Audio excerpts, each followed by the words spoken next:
The natural world, in all its beauty and wonder, also harbours a dark side, a side where the laws of nature, of predator and prey, are twisted into something monstrous, something far more sinister. We are about to embark on a chilling expedition into the darkest corners of human behaviour, a journey into the minds and motives of individuals who prey not on instinct but on their fellow human beings. These are not the creatures of myth and legend, but flesh and blood individuals who walked among us, their true nature concealed behind a mask of normalcy. Join us now, if you dare, as we delve into the lives and crimes of history's most prolific serial killers. Be warned, what you are about to see will disturb you, for the world of the serial killer is a place where darkness reigns and evil knows no bounds.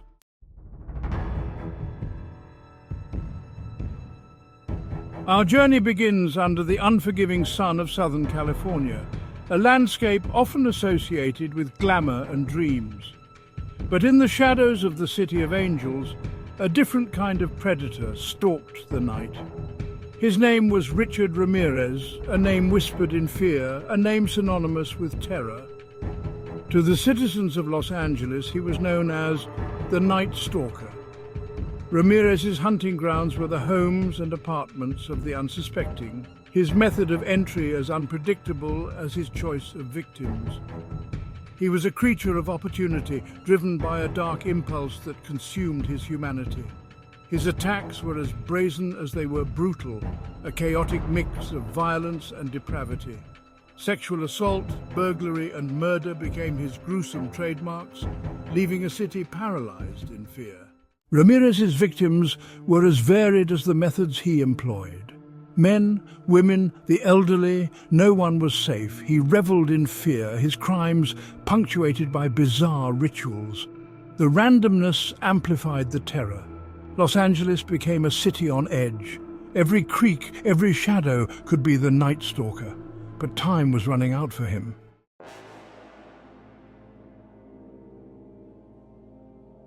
The Pacific Northwest, known for its verdant forests and serene waterways.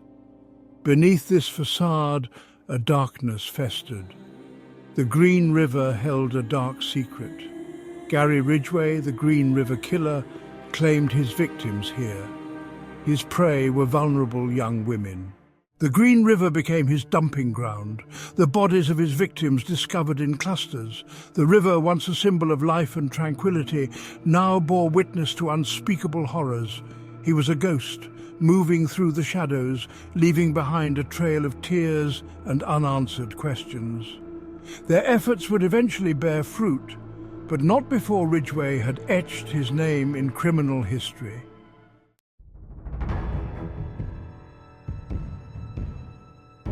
At number 8, we encounter a predator who shattered the illusion of safety in the 1970s America. This is the story of Ted Bundy, a man whose charisma masked a heart of profound darkness. Bundy appeared as an ordinary young man.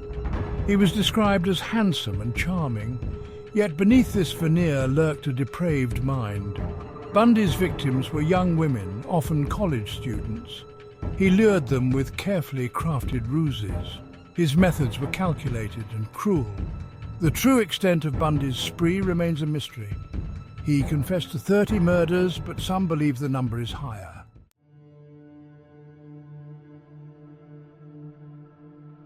What makes Bundy's case particularly chilling is his ability to evade capture, not once but twice.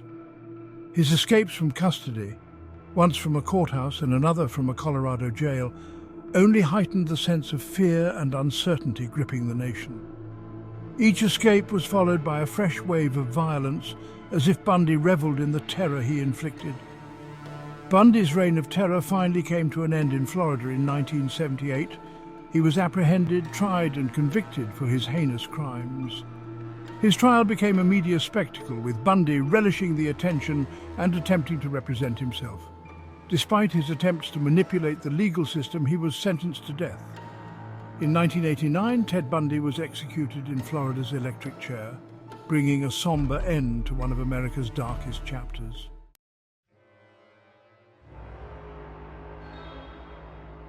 Our journey into the darkest corners of the human psyche continues with John Wayne Gacy, a man who personified the chilling duality of evil. Known as the Killer Clown, Gacy's story is a stark reminder that darkness can lurk beneath the most innocuous facades. To the outside world, Gacy was a pillar of his suburban Chicago community. He was a successful contractor, an active member of the JCs, and even entertained children at parties as Pogo the Clown. But beneath this carefully constructed facade of normalcy, Gacy harbored a sinister secret, a dark side that would shock the nation.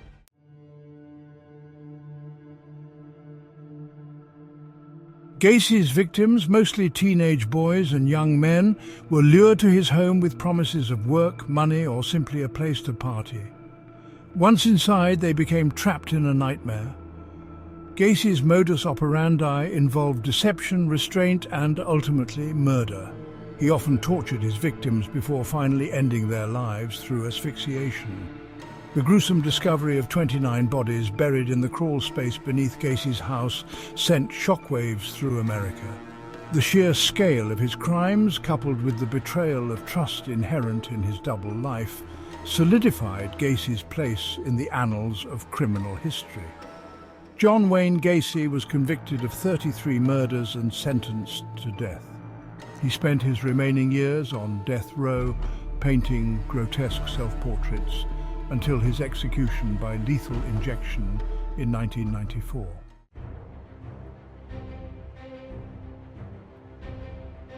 Our journey takes us to the remote and unforgiving terrain of the Andes Mountains, a place where beauty and danger often coexist. Here we encounter the chilling story of Pedro Alonso López, a man known as the Monster of the Andes. López's crimes, committed across Colombia, Ecuador and Peru, are as numerous as they are horrific. He preyed on young girls, often from impoverished backgrounds, luring them with promises of food, money or a better life. His methods were brutal and systematic, reflecting a chilling lack of empathy and remorse.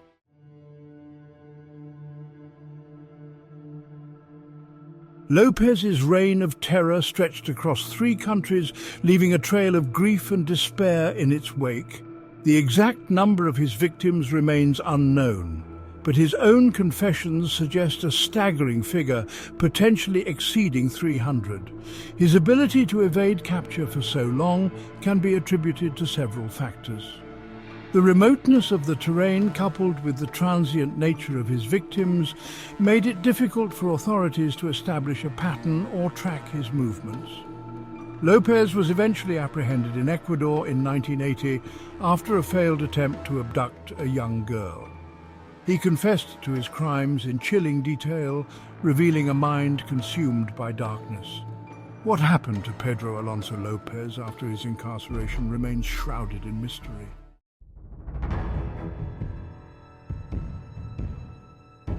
And now we journey deep into the heart of the Soviet Union, a land shrouded in secrecy where a different kind of predator stalked its prey. Andrei Chikatilo's reign of terror unfolded during a turbulent period in Soviet history, a time of political and social upheaval. The Iron Curtain was beginning to crumble, but behind its facade a darkness was festering. Rostov-on-Don became synonymous with Chikatilo's depravity. From 1978 to 1990, a wave of fear washed over the region as bodies began to surface, bearing the hallmarks of a sadistic killer. Chikatilo's modus operandi was a chilling blend of cunning and brutality. He targeted runaways and young women, using his disarming appearance to gain their trust. Once alone, the monster beneath his facade was unleashed. The brutality of his attacks shocked even seasoned investigators. A massive manhunt was launched, but he evaded capture for over a decade.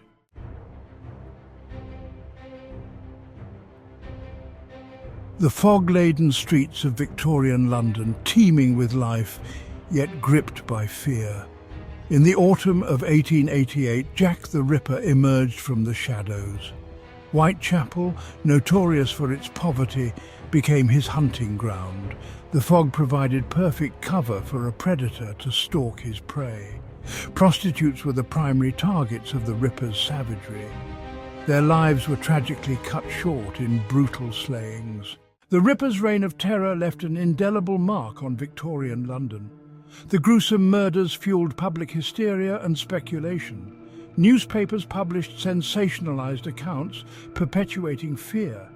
The police, overwhelmed, found themselves chasing shadows. Despite numerous suspects, Jack the Ripper's identity remains a mystery. Was he a doctor, a butcher, or someone more sinister? The fog has lifted, but the mystery persists.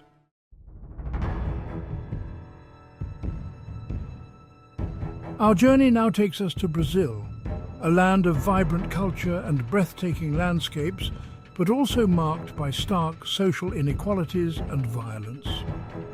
Here unfolds the chilling story of Pedro Rodrigues Filho, known as Pedrinho Matador. Born into violence, Filho's introduction to brutality came from his father, forging a chilling detachment and thirst for vengeance. At 14, he committed his first murder, an act of retribution. This began a decades-long killing spree, claiming over 100 victims. Filho's modus operandi was as brutal as it was calculated. He targeted those he deemed deserving of punishment. In his twisted worldview, he was a righteous avenger. His weapon of choice was often a blade. He moved through the criminal underworld with chilling efficiency. Despite his vigilante-like persona, Filho was no folk hero. His crimes were acts of cold-blooded murder. His story continues to fascinate and horrify.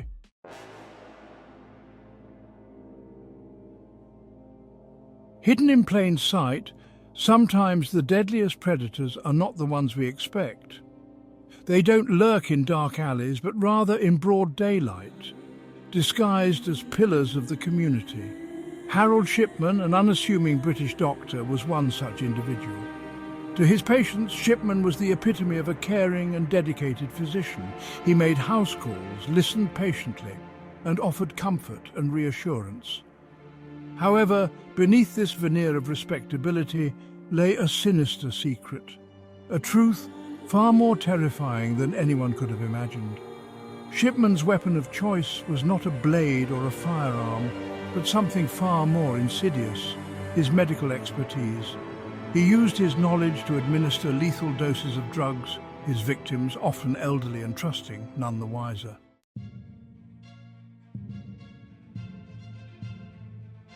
For years, Shipman operated undetected, his crimes concealed by his profession and the trust he inspired. His victims, often written off as natural causes, were laid to rest, their families none the wiser about the true cause of their demise. It was only through a combination of meticulous investigation, a suspicious colleague, and a determined daughter of one of his victims that Shipman's carefully constructed facade began to crumble. The sheer scale of his crimes, spanning decades and claiming the lives of at least 250 souls, shocked the world. Shipman's case sent shockwaves through Britain and beyond, forcing a reassessment of the implicit trust placed in medical professionals. His betrayal of that trust, the cold, calculated nature of his crimes, cemented his place as one of history's most prolific killers.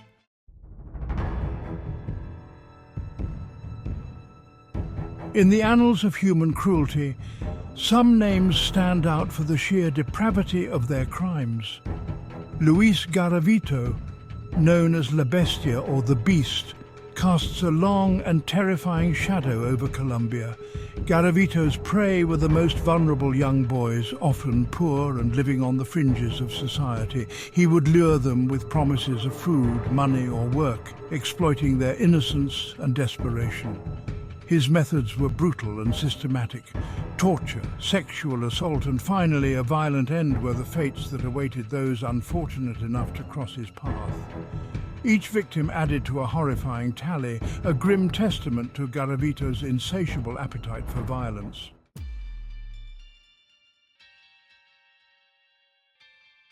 Garavito's reign of terror finally came to an end in 1999. His capture, A testament to the tireless work of dedicated investigators, brought a collective sigh of relief across Colombia.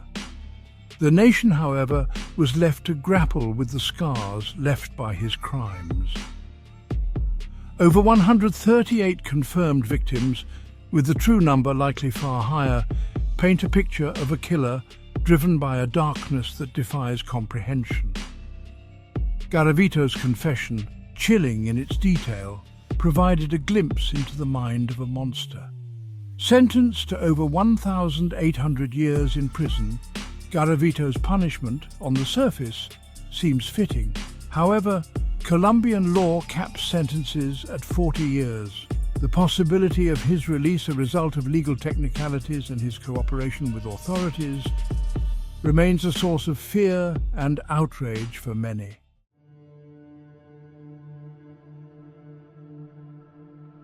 From the bustling streets of London to the remote villages of the Andes, the stories of these 10 individuals reveal the darkest recesses of the human psyche. Each act of cruelty reminds us of life's fragility and the evil within our species. Their crimes underscore the importance of justice and the pursuit of truth. We must learn from these acts to prevent future atrocities. In their memory, we strive for a world where every life is valued.